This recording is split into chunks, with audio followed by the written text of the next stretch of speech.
Bem, companheiros ministros que me acompanham nessa campanha, nessa viagem, ministras, companheiros senadores, deputados, companheiro Alcolumbre, presidente do Senado, Hugo Mota, presidente da Câmara.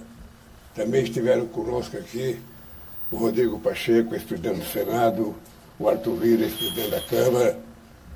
E eu queria começar dizendo para vocês que essa foi a visita mais importante que eu fiz ao Japão, das 5 visitas que eu já fiz ao Japão. A primeira dela em 1975, para participar de um congresso dos trabalhadores da Toyota. E essa visita foi importante porque nós temos uma relação histórica com o Japão. Nós estamos completando 130 anos de relação diplomática e nós temos um problema a resolver com os companheiros do Japão, porque em 2011 nós tínhamos um fluxo comercial da ordem de 17 bilhões de dólares e esse fluxo caiu para 11 bilhões de dólares. Então nós queremos saber aonde é que foi, o desaparecimento desses 6 bilhões de dólares, porque a economia do Japão é muito forte, a do Brasil tem crescido, e nós achamos que é preciso retomar uma relação comercial muito forte com o Japão, porque nós não queremos vender apenas carne, nós queremos vender e comprar. Nós queremos que as indústrias brasileiras estejam no Brasil produzindo etanol, produzindo biodiesel, produzindo hidrogênio verde, produzindo carro híbrido com tecnologia avançada, para que a gente possa contribuir com a descarbonização do planeta Terra. E nós, então, tivemos uma reunião com o primeiro-ministro Shiba, que foi extraordinariamente boa reunião, e tivemos com o imperador e com a imperatriz uma reunião, eu diria, mais do que prazerosa e satisfatória, porque o humanismo, nas palavras do imperador, é uma coisa que me marcou profundamente. Ou seja, a gente sai do Brasil achando que a gente não vai poder nem encostar perto do imperador, porque é tratado como se fosse uma figura mística aqui no Japão. E, sinceramente, o imperador é uma figura muito simples, muito cordial, muito alegre, muito simpática e conhece um pouco o Brasil, porque já foi algumas vezes no Brasil. Bem, essa reunião, essa visita ao Japão, ela tem como objetivo, primeiro, estreitar a relação com o Japão no momento em que a democracia corre muito risco no mundo, em que setores de extrema-direita negacionistas têm ganhado corpo em várias partes do planeta Terra. Ela foi importante porque nós temos que vencer o protecionismo e fazer com que o livre comércio possa crescer para que a gente possa vender e comprar mais de um parceiro importante como o Japão. Ela foi muito importante porque nós queremos, discutir mudança na governança mundial, sobretudo mudança no Conselho de Segurança da ONU, para que a gente tenha, no século XXI, uma representação mais forte da geopolítica mundial. Não é possível a gente continuar com o mapa político de 1945, quando mudou muita coisa, muita coisa. Nós temos vários países com mais de 100 milhões de habitantes, inclusive o Japão, que poderia participar do Conselho de Segurança da ONU, o Brasil, o México e tantos outros países que poderiam participar. E nós achamos que não é possível manter uma governança global que perdeu um pouco de representatividade e muita credibilidade. Ou seja, hoje os membros do Conselho de Segurança tomam decisão, fazem guerras de forma unilateral, sem conversar com ninguém. E ainda tem o direito do veto, ou seja, então as coisas pouco acontecem. A mesma ONU que em 1948 teve força para criar o Estado de Israel, não tem nenhuma força para criar o Estado palestino. E é por isso que nós queremos mudar a representação para que a gente tenha mais incidência nas decisões globais, porque quando a gente discute a questão climática, é importante saber que as pessoas têm que cumprir as decisões e é preciso ter alguém que possa cuidar do cumprimento das decisões. Se a gente faz uma COP e a gente toma decisão, e essa decisão depende do Estado Nacional para ela ser executada, ninguém vai executar coisa nenhuma. O protocolo de Kyoto não foi cumprido, o Acordo de Paris está sendo desrespeitado, o que nós decidimos em Copenhague em 2009, de que os países ricos iriam contribuir com 100 bilhões de dólares anuais para que a gente pudesse preservar as florestas, não aconteceu. Então, desde 2009 até agora, se cada ano os países estiverem devendo 100 bilhões de dólares, veja, de 2009 até agora, quantos anos significa? 11, na verdade, quase 16 anos. Então, significa que nós teremos direito a quase que 1 trilhão e 600 bilhões de dólares, coisa que não vai acontecer. A COP que nós vamos realizar no Brasil, nós queremos fazer, possivelmente, e eu tenho dito, da mesma forma que nós fizemos o melhor G20, nós vamos fazer o melhor BRICS, e nós vamos fazer a melhor COP.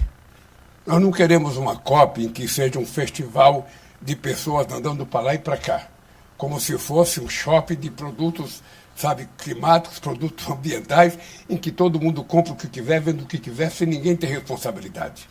O que nós queremos é fazer uma COP com muita seriedade, com muita discussão e com muita serenidade, para que a gente possa tirar da COP30 decisões que possam ser cumpridas e que a sociedade possa acreditar que os governantes do planeta Terra estarão levando a sério a necessidade de assumir compromissos para que o planeta não aqueça mais de 1,5 graus.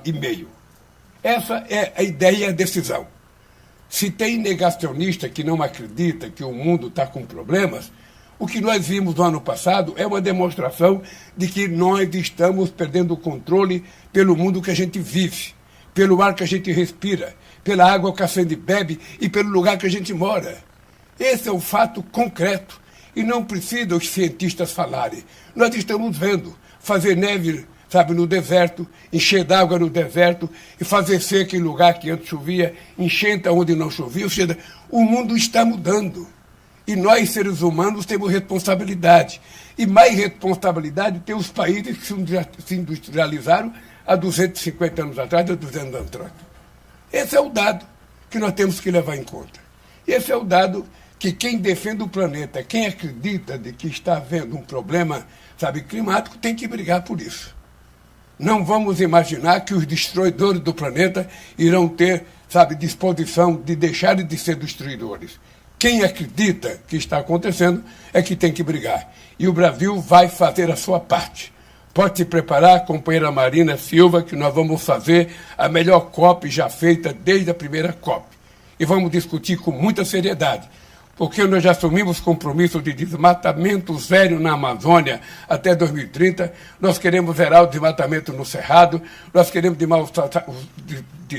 zerar o desmatamento em todos os biomas brasileiros, porque é a única chance que a gente tem de poder garantir que o nosso povo vai sobreviver no século XXI e vai adentrar ao século XXII bebendo água mais saudável, com mais saneamento básico e com mais pureza no ar para a gente respirar. É tudo o que nós queremos. Aqui eu estou vendo um monte de deputado jovem, novo. Eu vou viver até 2020, eu vou viver mais até 120 anos, mas vocês podem viver mais se cuidarem, se fizerem ginástica, se andarem, se dormiram mais cedo. Tudo vocês podem viver 120 anos de idade. É só querer.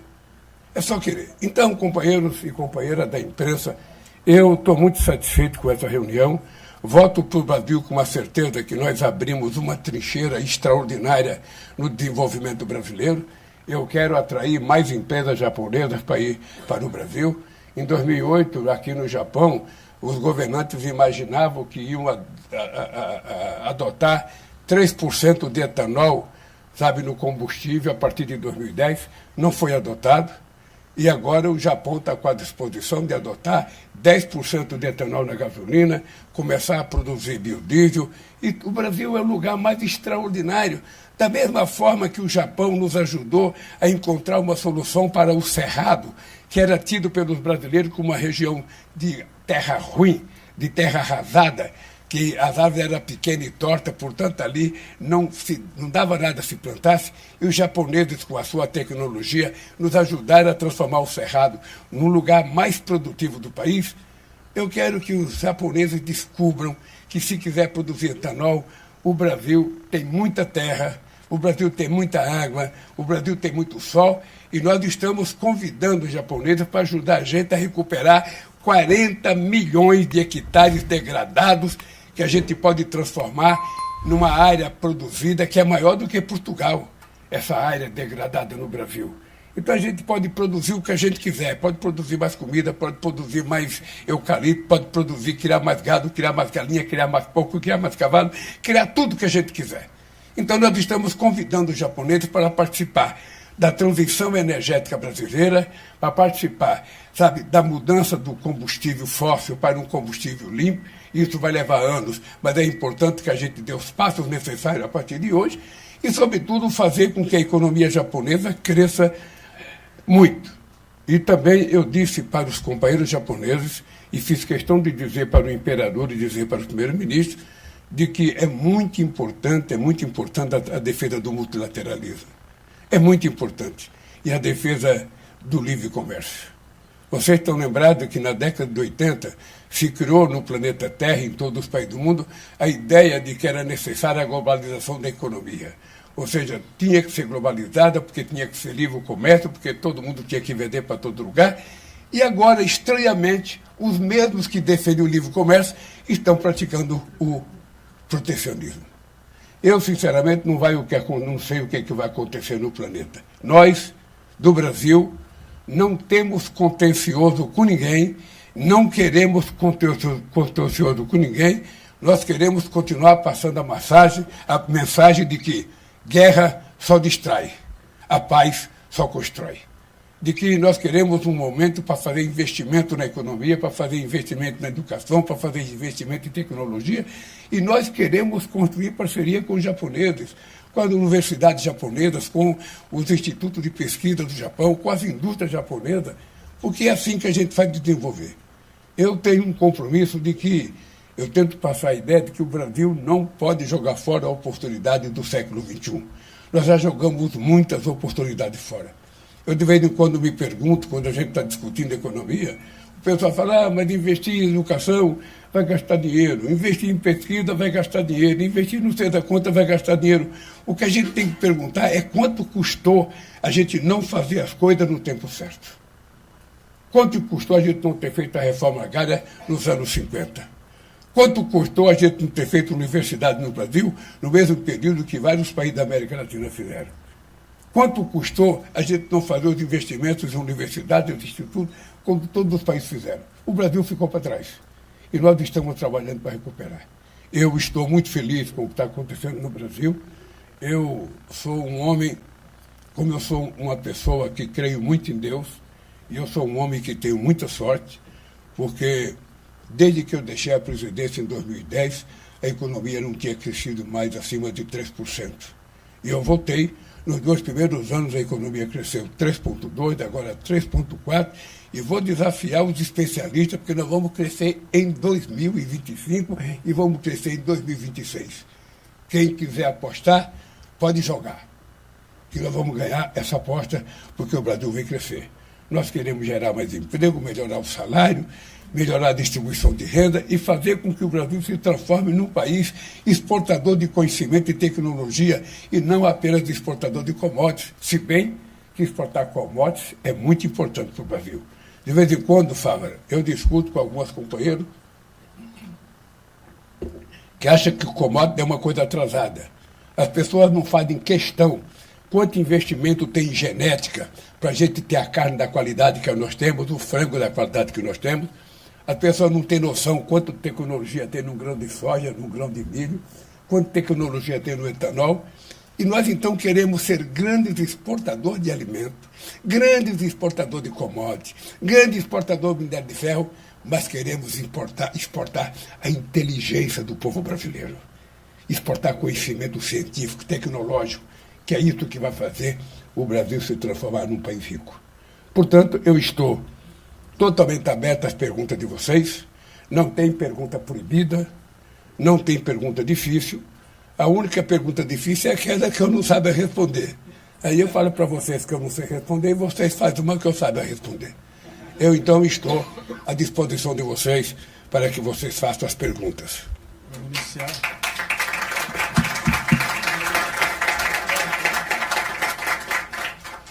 Vamos iniciar. Uma coisa importante de vocês falarem, que essa era a coisa importante que eu ia falar no começo e eu esqueci.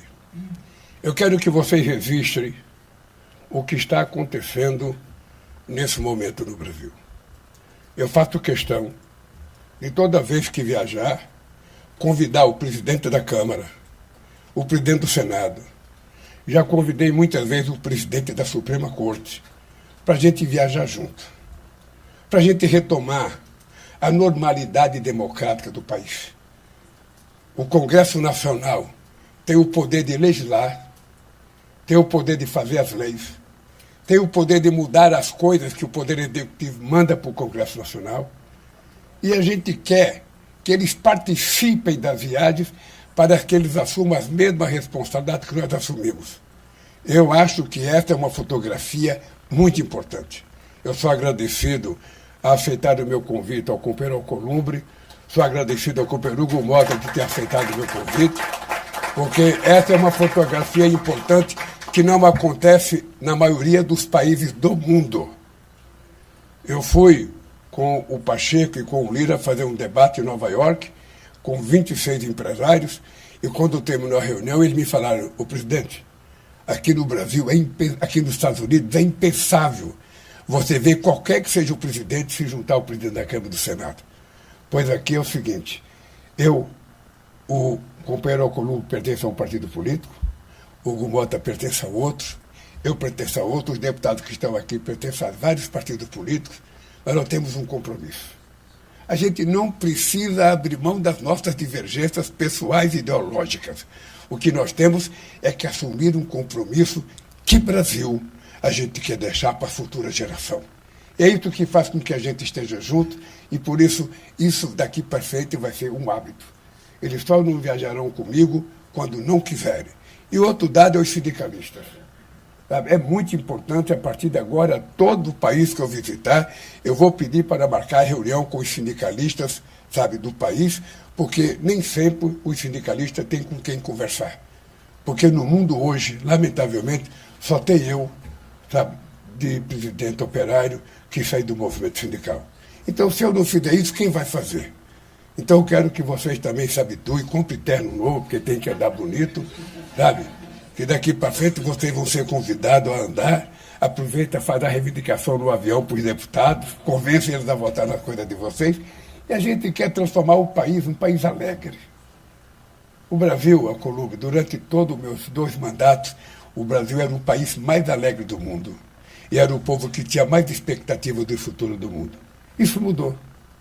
E nós temos a obrigação de recuperar essa alegria e esse prazer de viver do povo brasileiro. É isso que eu agradeço a vocês de estarem comigo aqui. Eu espero que essa seja apenas uma das viagens que vocês têm juntos, porque daqui para frente vocês serão convidados para todas. Obviamente que vocês não podem esquecer que vocês têm função no Senado e na Câmara e têm que aprovar as coisas que estão lá, porque senão os deputados vão pegar no pé de vocês também. Tá? Então, gente, agora sim eu estou preparado para a pergunta. Vamos iniciar,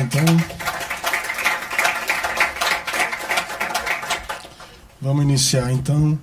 Primeira pergunta de Kanako Shiba, da DigiPress, aqui do Japão. Só um minuto, enquanto... Já está? Por favor, Kanako. Sou Kanako Shiba, do DigiPress. Vou perguntar japonês.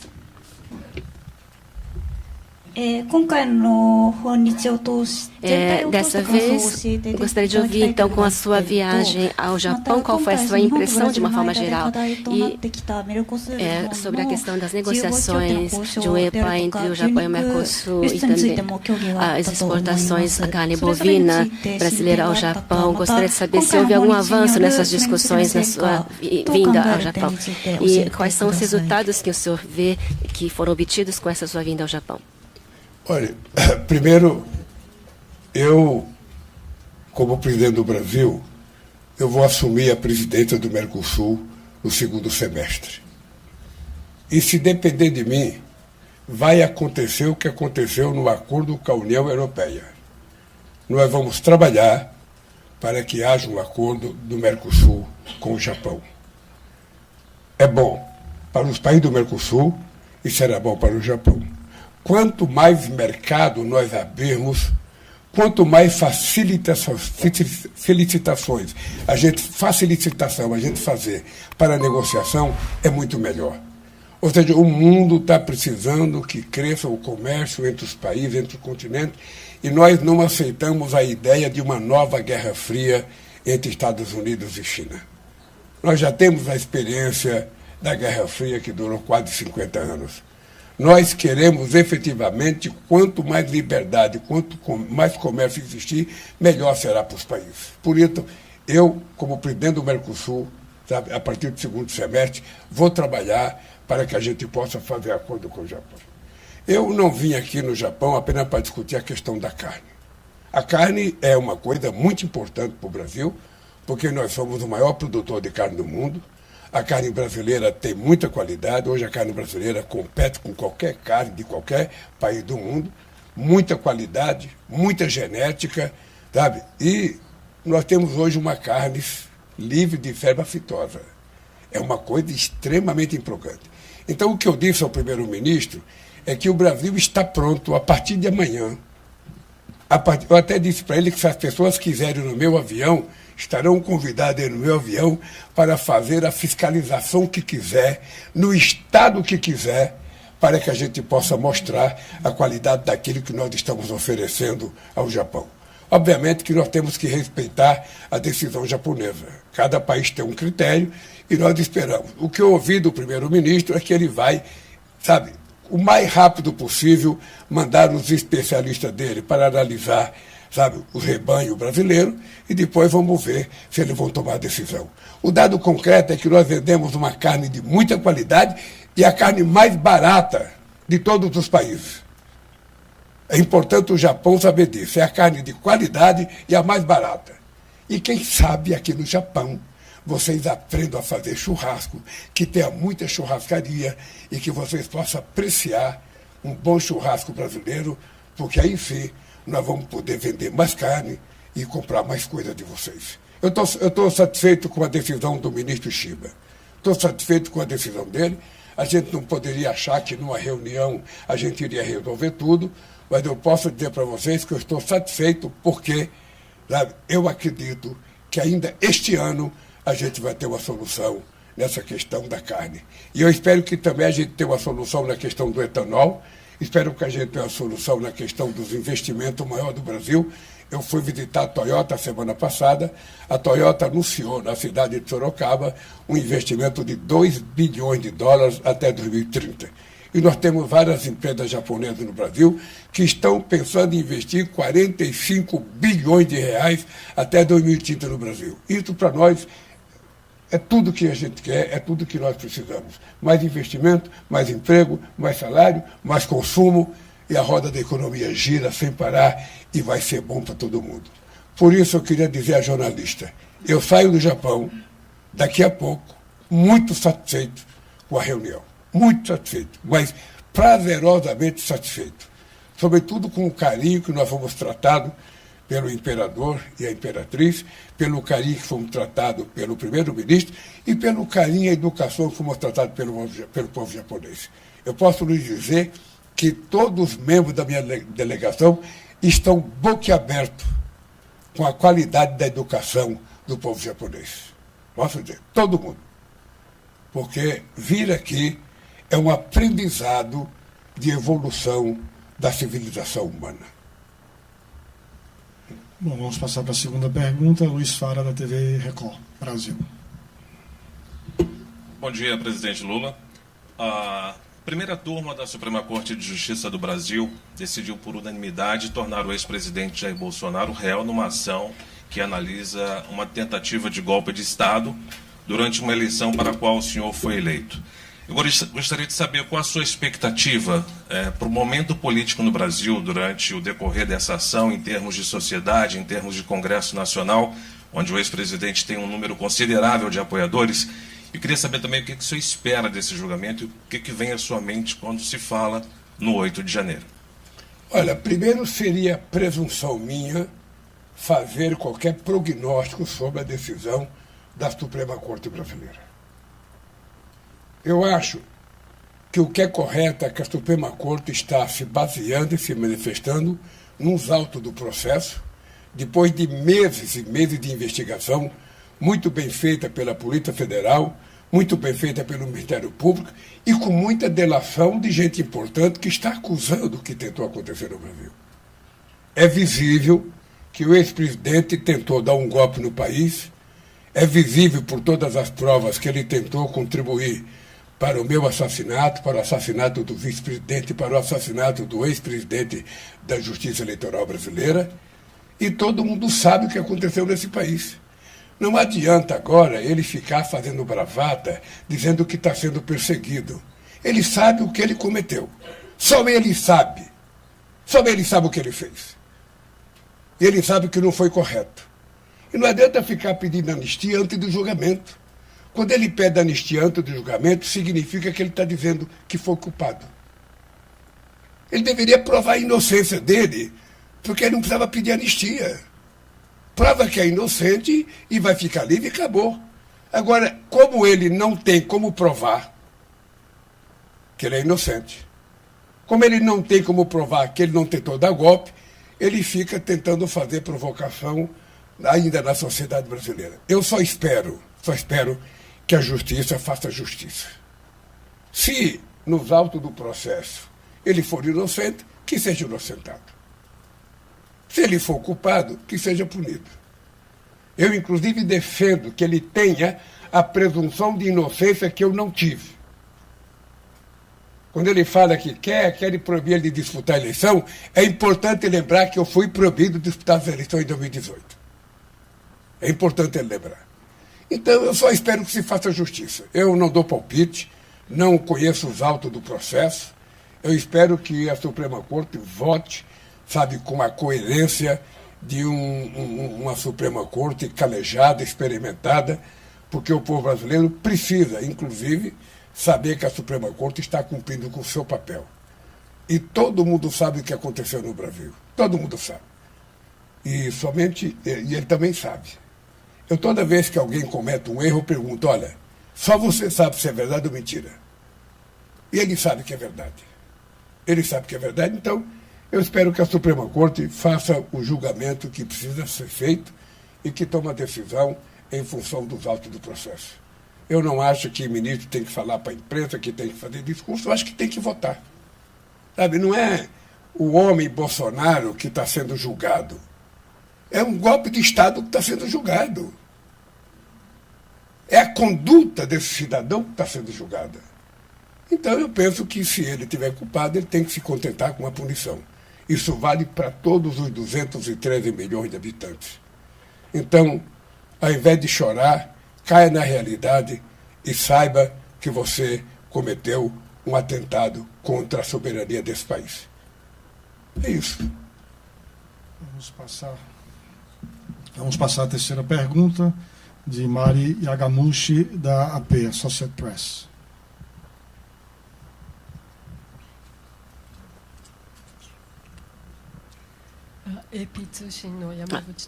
Meu nome é Yamaguchi, da AP Press. Muito obrigada por esta oportunidade que está sendo dada hoje. O senhor presidente, vindo ao Japão, várias vezes falou sobre os riscos que a liberdade, o livre comércio está sofrendo.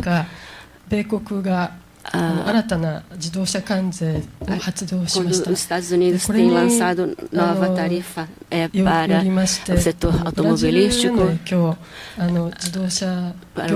o setor, no caso, teria alguma influência também no Brasil, no setor automobilístico, outros setores da indústria ou para outros setores da economia, e também no setor de comércio internacional, nas relações entre o Japão e o Brasil, nessas tendências que estamos vendo mundialmente, o que o senhor acha que pode ser fortalecido na coordenação entre o Japão e o Brasil?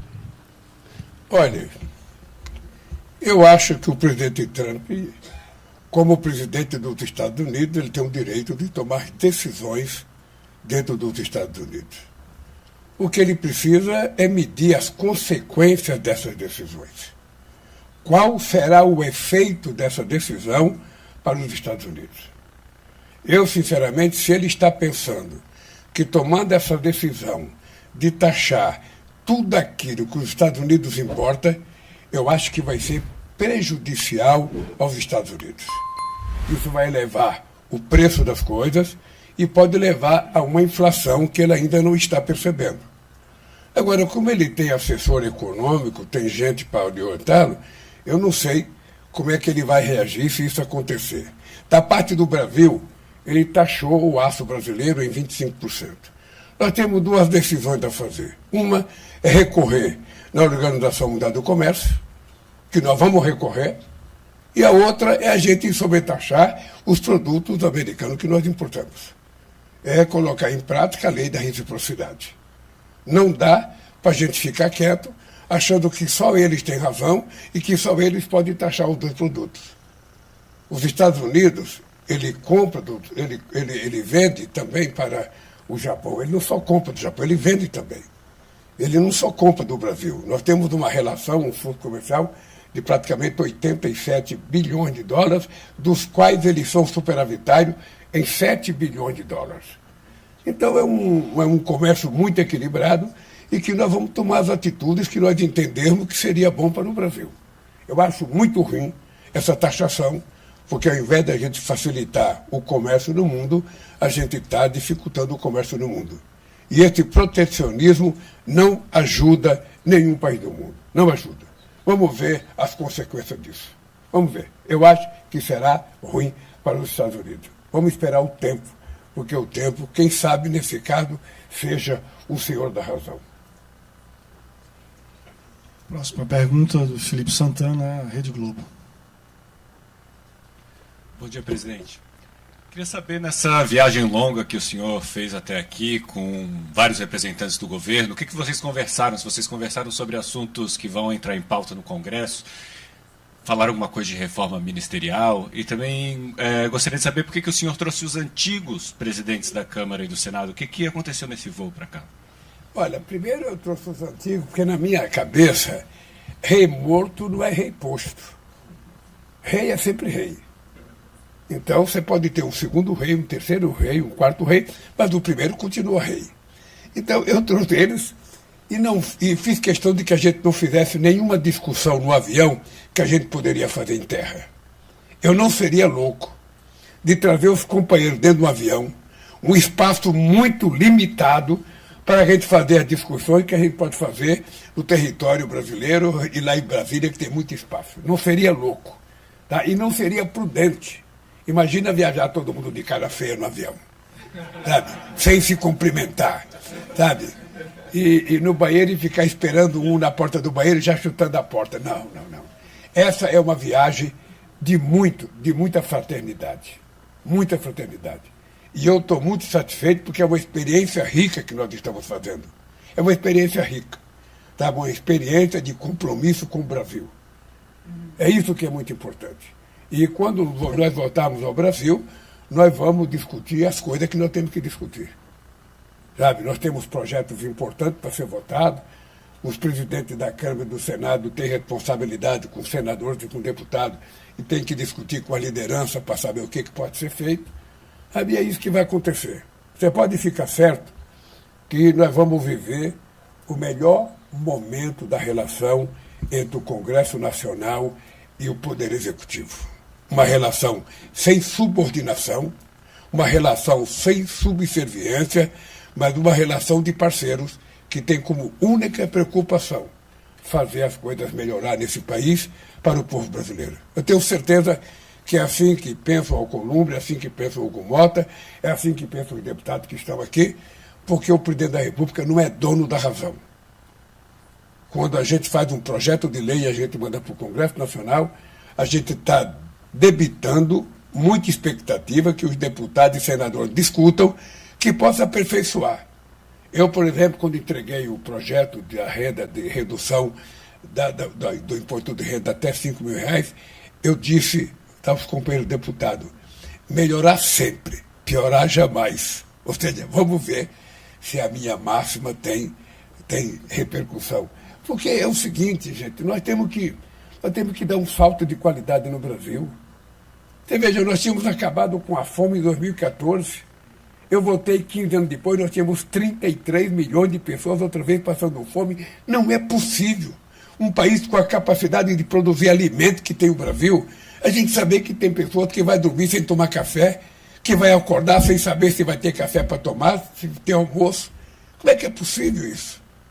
Então nós não só estamos cuidando no Brasil, e posso lhe dizer aqui em Tóquio que em 2026 não haverá nenhum brasileiro ou brasileira e nenhuma criança passando fome. Nós acabaremos com a fome outra vez no Brasil. Posso lhe garantir isso. Isso é uma profissão de fé que eu tenho. E, ao mesmo tempo, nós temos que aumentar a base salarial das pessoas que ganham menos. Porque senão você não consegue fazer um país de classe média. Sabe, um país onde as pessoas possam viver orgulhosamente do trabalho dele.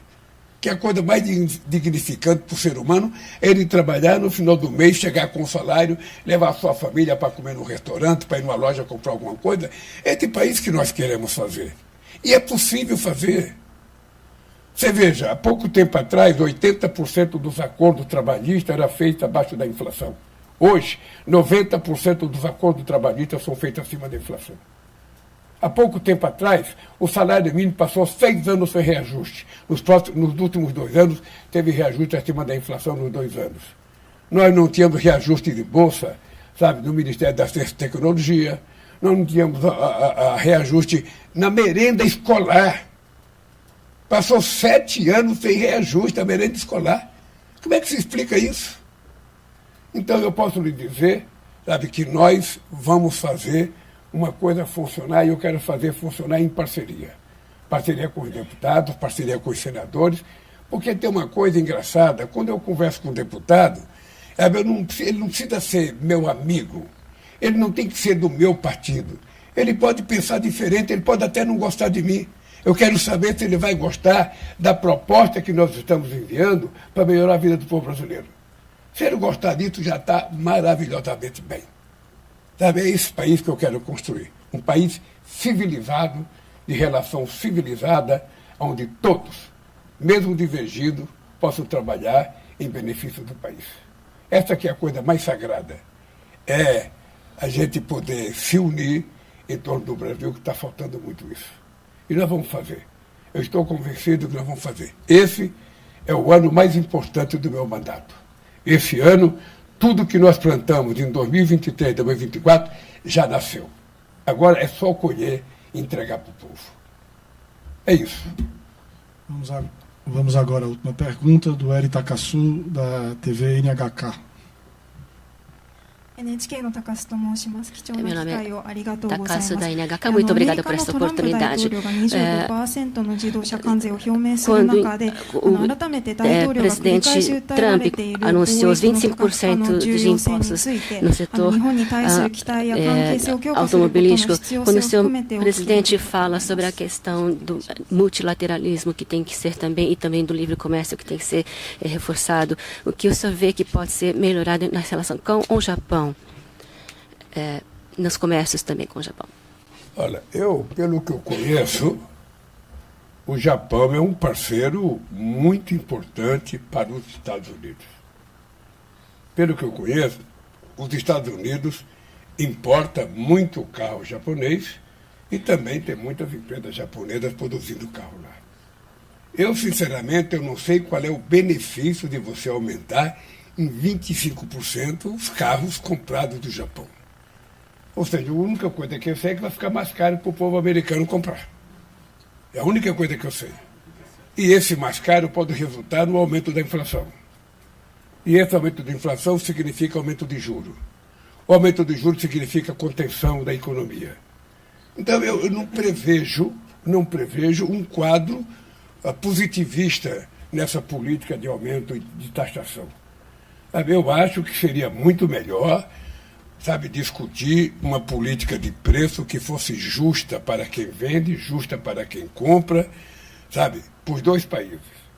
E eu, sinceramente, estou muito preocupado com o comportamento do governo americano, com essa taxação de todos os produtos de todos os países, E estou preocupado porque, no fundo, o livre comércio é que está sendo prejudicado. Estou preocupado porque o multilateralismo está sendo derrotado. Estou preocupado porque o presidente americano não é xerife do mundo. Ele é apenas presidente dos Estados Unidos. Então é importante que, ao invés de tomar medidas unilateral, que ele pudesse conversar com os governadores de outros países, com os presidentes, com os políticos de outros países, para tomar suas decisões. Eu não sei o que o Japão vai fazer. No caso do Brasil, nós vamos recorrer ao OMC, e se não tiver resultado, a gente vai, sabe, utilizar, sabe, os instrumentos que nós temos, que é a reciprocidade e taxar os produtos americanos. É isso que nós vamos fazer. E espero que o Japão faça o mesmo. Espero que o Japão possa recorrer ao OMC, mas é uma decisão soberana do governo japonês em que eu não posso dar palpite. É isso, pessoal. Eu queria agradecer a todos. Não sei se o presidente quer fazer mais alguma consideração, mas agradecemos a presença de todos pela participação na coletiva. Olha, eu estou feliz porque ninguém perguntou sobre futebol. Muito feliz, né? Porque, sinceramente, eu não saberia o que responder. Um abraço, gente.